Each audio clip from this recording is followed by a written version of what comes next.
Hey, my butterflies, welcome back to our beautiful, safe, sage space. Welcome to the final episode of season 1, Finding Your Feet. I know, guys, it's crazy. Full circle moment, round of applause, even, guys. I did it. We did it. You guys, this journey has been so crazy. It's been a roller coaster of emotions filled with ups, downs, lessons, some that have not been nice to learn. But in the end, I've been so appreciative and grateful and just amazed at everything that I've been able to accomplish with all the help that I've received and all the advice and all the love and the support, even the critique. It's been welcome. It's been appreciated. So wow, we made it. 7 episodes in and a full season of Finding Your Feet has been completed. If you had told me 4 years ago that I'd be sitting here in this chair living out my wildest dreams, I would have thought you were lying.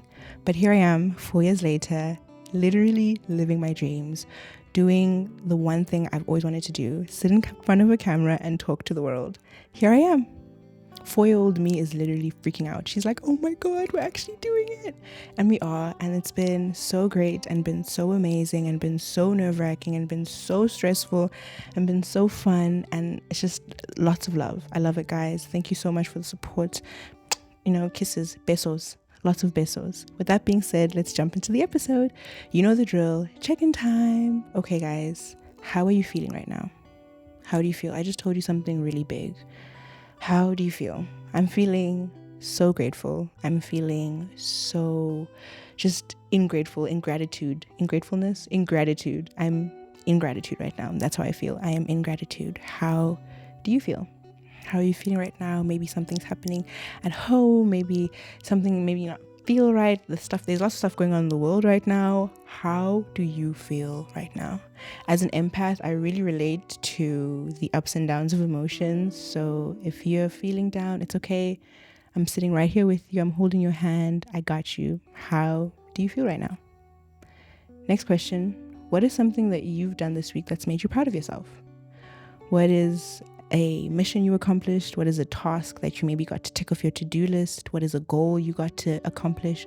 What is something that you've done this week that has made you super proud of yourself that ultimately deserves a round of applause? We celebrate every win here. So what is something you did this week that made you proud of yourself? I mean, guys, I'm doing the thing that is making me proud of myself. I am doing it. I'm currently in it and I'm proud of myself already. So what is something that maybe you're doing that's making you proud of yourself? Next question is music of the week, song of the week, album of the week, artist of the week. What is the vibe and jive that got you through the week? What tunes were you listening to? What music were you playing? Who was inspiring you to get up every morning? What was your go-to song? What was the music of the week? A song that has been in my head and in my life forever that I played recently was This Is Love by Bob Marley. Love the song. I grew up on that song. If we go back down memory lane to the episode Love, Love, Love, guys, I love love. So that's my song. This Is Love by Bob Marley is such a beautiful song, and it always reminds me in my darkest times to remember the love, that it's always there, that I never need to worry. The love is there. So that was my song. What was your music, song, album, or artist of the week? Last question, how did you flow this week? What was the flow of the week? What were the flows of the different days even? For me, I was flowing in an abundance of gratitude, just being super grateful for my family and the bond and experiences that we have with each other. It's just amazing. So my flow this week was just in gratitude. Okay, guys, let's jump into the topic today. I'm super, super excited to talk about this topic. It's kind of been on my mind for a little bit, playing around with it. It's something I'm actually going through in my current life. So I thought, why not share it with you guys? Today, we're talking all things relating to self and how that affects and impacts how you relate to others. So self-relating, what is that? What does it even look like? Does anybody have a clear definition? I mean, I spent a couple of hours researching and websites didn't really know what I was talking about until I found one website. It is called Personal Synapsis. And am I saying it right? Sorry. Personalsynapsis.com. And there's a quote on here by a American psychotherapist named Jeanette River Jeanette Rainwater, my bad, Jeanette Rainwater. And she says, paradoxically, change seems to happen when you have abandoned the chase after what you want to be or think you should be and have accepted and fully experienced who you are. Okay, I'm going to say it one more time so that we get it. Paradoxically, change seems to happen when you have abandoned the chase after what you want to be or think you should be and have accepted and fully experienced who you are. Fully accepted, fully experienced who you are. Shout out to Miss Jeanette. We love you. That was a beautiful quote, and I really resonated with that because to me, and I'm no guru, I don't have all the answers, and to be frank, whoever Frank is, I don't sometimes listen to my own advice. So to me, relating, in my own opinion, is a trial and error thing. You never really get it right or wrong on the first time. It's a constant doing, relating to yourself and unlearning constructs and constraints and restrictions that you've maybe put on yourself, that the world has maybe put on yourself, that maybe your environment has put on yourself. You know, relating to yourself is walking down the path of unlearning, rediscovering, uncovering, and relearning so much about self. So to me, it's just 4 words. Relating to self is unlearning, rediscovering, uncovering, and relearning self. And all the things maybe you've forgotten over the years, maybe things that you've had to learn because of circumstances, that it's time to really unlearn those things. So relating is the dance between unlearning, relearning, discovering, and uncovering so many parts of yourself that have been lost, maybe forgotten, maybe hidden along the journey. And relating is like a dance. It's a dance between yourself currently and your future self, the self you know you're going to become and the self you currently are. It's between the two of them sitting down and having a conversation about changes that need to happen, about experiences that have happened. And honestly, like, it's having like a little conversation with yourself about everything that's happened in your life. That's why I recommend diary. You know me, guys, I say go write a diary, go write a journal.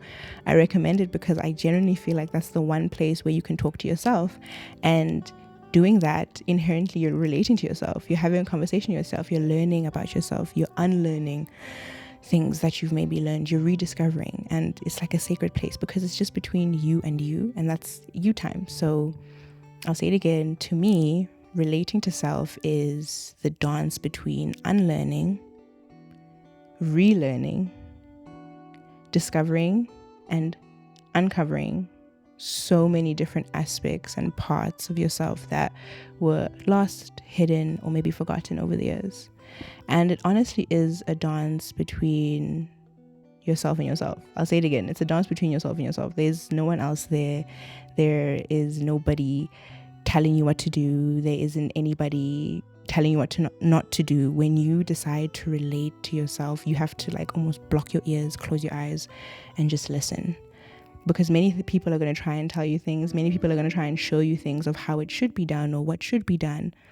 They don't know the answers to you. Only you know those answers. So if you ever need an image of when's the time to start relating to yourself, when you ever feel like you need to close your eyes, close your ears, and just sit. If you ever get to the point where people are just telling you and showing you too many things about themselves, their lives, they're relating to the people in their lives, this is the time for you, and this is your like turning point, if you will, of relating to yourself. This is when yourself is calling you back to learn, unlearn, love, grow, trust yourself again. So the moment where you feel like, I need to get away from these people, that is yourself calling you back to yourself, like saying, hey, you need some solitude, you need some time away, you need some time to spend with yourself. If anyone out there is going through life and they are at a point where they feel like, I've just had enough of people and what they have to offer, I think it's yourself calling yourself back to yourself. I know that was a mouthful, but I think it is you calling you back to you to come and learn, love, and trust again yourself. Okay, I know that was a mouthful. I know that was a lot. There was a lot going on there. But if you are in a turmoil, just crazy moment right now, and you feel like you've had enough of the people and the energies around you, and you feel almost a little bit guilty to take the self-solitude time away, don't feel guilty. It's the time. It's your time. It's your time for your metamorphosis, for your cocoon. It's your time to experience your next phase of your butterfly journey. It's your time to start relating to yourself. Okay? If you're like me and you're at the next part of the relating journey and you're now having to relate to other people and having to go out into the world and conversate, and you've maybe come out of the cocoon, maybe come out of the metamorphosis of this journey where you've started learning, unlearning, and loving yourself again, and now you're at the phase where you have to face the world, I got some news for you. It ain't gonna be pretty. It's like the universe purposefully puts people, challenges, and experiences in your life so that it can see if you really mean what you say. If you're out here saying, yeah, no, I'm ready to face this. It's like, okay, let's see if you're really ready to face this. So if you're somewhere in the world and you're at the phase where I'm at, and the phase, to be clear, is the phase of realizing that how you relate to yourself has really impacted and affected how you relate to others and how you see others, and you're coming to that realization and acceptance now, we're at the same phase. It's me and you, honey. Hands up. I'm there too. I'm at a phase in my life where I'm like, wow, how I love myself is really how I be loving other people. Damn. And it's crazy because for the longest time I thought that I loved other people differently, and I loved them like 125%. And then I learned, no, because I do that same thing with, myself, the like almost like fake facade of 125, but it's really just 25%. And so I'm learning that, wow, really how you relate to yourself and how you treat yourself is how you treat other people and how you relate to other people. And if you're at that phase as well and you're feeling really just confused and maybe a little bit disorientated, not sure what to do next, don't fear. You're not alone. There are many other people in the world also in this phase. Just sit, maybe check back in with yourself, breathe. And the one piece of advice I would give is be kind to yourself. Be kind to yourself. I don't know if you guys remember me saying this a couple episodes back, but being kind to yourself, you'll automatically be kind to other people. In this part of your journey where you are, be kind to yourself. And it's the craziest thing, like I've said before, the kindness to other people, it just comes out naturally because you're kind and patient and loving on yourself. It comes out naturally to other people. Like, it's the craziest thing, I'm telling you. Like, it's the craziest thing. People are always asking me, how are you so kind to everyone? Because I'm kind to myself. Because I'm kind to myself. That's the secret. That's the trick. It's because I'm kind to myself. It's because I take the time to make sure that I'm doing okay. That's why we created this beautiful safe space so that you guys could come and make sure that you were okay, so that you could be kind to other people. Okay? So in this dance of relating to yourself and realizing that, oh, this actually affects how I relate to other people, or impacts rather how I relate to other people, you start to show yourself more gentleness, if in a way. You become more gentle to yourself because you realize, wow, okay, I'm just a regular human and I'm making mistakes too, the same way they're making mistakes. And if you're someone like me and a friend of mine, like, we share this in common, where we have the ability to hold space and be kind and really big of ourselves to other people. And when it comes to showing that same energy to ourselves, we're shortcoming. We don't show up for ourselves like that. And we realized it's many things, and everybody's different, so it may not be the same for everybody, but it's just years of, like I said, the conditionings and the constraints and restrictions we learned of, if everybody's okay, I'll be okay. If everybody else is good, I'll be okay. No, if you're good, everybody else will be good. If you're okay, everybody else will be okay. It works weird. Like, so we thought the whole time, no, if everybody else good, we'll be good. No, it actually works literally the opposite way. If we're good, everybody else will be good. So having to unlearn that and having to then relearn to be good and to trust and to love on ourselves. So in the unlearning journey, there's a relearning journey. It's a whole thing. And relating to ourselves boils down to the unlearning and relearning of so many different things. And we're honestly relearning the things we had to forget when we had to learn the things we're unlearning. Let me say that again. We are relearning the things we had to forget in replacement of the things that we are unlearning. So we had to learn some things that, some defense mechanisms, some things that are keeping us safe in our circumstances. And we're at a phase where we have to unlearn them. And the unlearning isn't, we're not going to have nothing in the place of what we have to unlearn. We're just going to go back and, relearn what we used to do there, or maybe learn something entirely different wherever you are. So there's a dance with unlearning. I always find that people's biggest fear with unlearning is, okay, so what's in the place of that thing that I've unlearned? It's the thing you're going to relearn, or it's the new thing that you're about to learn. Don't fear. The unlearning journey is definitely very uncertain and it's always changing. But whatever you're unlearning, there will be something that comes in place that you will relearn, or that you will learn anew. So don't be afraid. You'll be good. You're okay. We're all in this journey of uncertainty and change. Another piece of advice that I can give you, the two things certain in life are uncertainty and change. There is nothing else certain. There is nothing else that is going to be there again the next day. But you know what will be there the next day? Change and uncertainty. And the more you become comfortable with these ideas that these two things are never leaving, you welcome them. So when change comes along, when uncertainty comes along, you're not as afraid and fearful of them. You're more like, come on, so what's about to happen? What's about to change? And I always think uncertainty brings so many new adventures and lessons. And as soon as you embrace uncertainty, you embrace the possibility of new lessons and adventures and memories and just a whole bunch. So another piece of advice being the only two things certain are uncertainty and change. Nothing else. You can be certain that change will occur, and you can be certain that nothing is certain. Okay? Those are the two things you could be certain for sure in this world. Change is going to come and nothing is certain because everything is changing. They kind of work together, if you will. So that in tune relates to relating with self. Don't don't box yourself down into something, because you have the opportunity to change soon. You have the opportunity to grow. So learn your lessons, appreciate the moment, embrace the experience, and let it go. Learn your lessons, appreciate the moment, embrace the experience, and let it go. Because you're going to change anyways. There's no reason to hold on to that.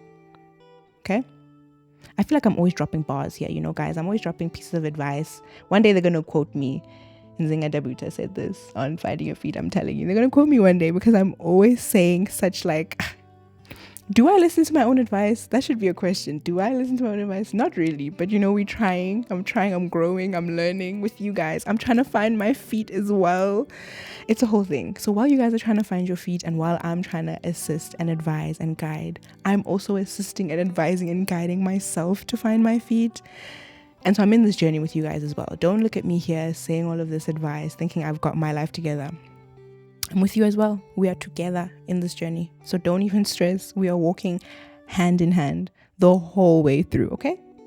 And this season has shown me really that you guys are literally holding my hand as well. Like the support and the love is crazy. It's insane. It's overwhelming sometimes. And yeah, to end off this episode, every episode lives in relation with what's going on in my life. Every episode, literally, the episode comes out, I went through that last week. The episode comes out last week, I was going through that. So that's how the episodes go, and that's been the flow of this podcast, and that's been the beautiful journey that I've been going on with Finding Your Feet behind the scenes, for those who've been wondering. So behind the scenes, while I'm getting all this content out, I'm trying to make sure everything is perfect. As a perfectionist, I'm still trying to find my feet as well, and I'm still trying to listen to the advice that I said in a couple of episodes. This is the first time, 7 episodes in, this is the first time closing off a season. So I'm living in a first time right now, and it's crazy.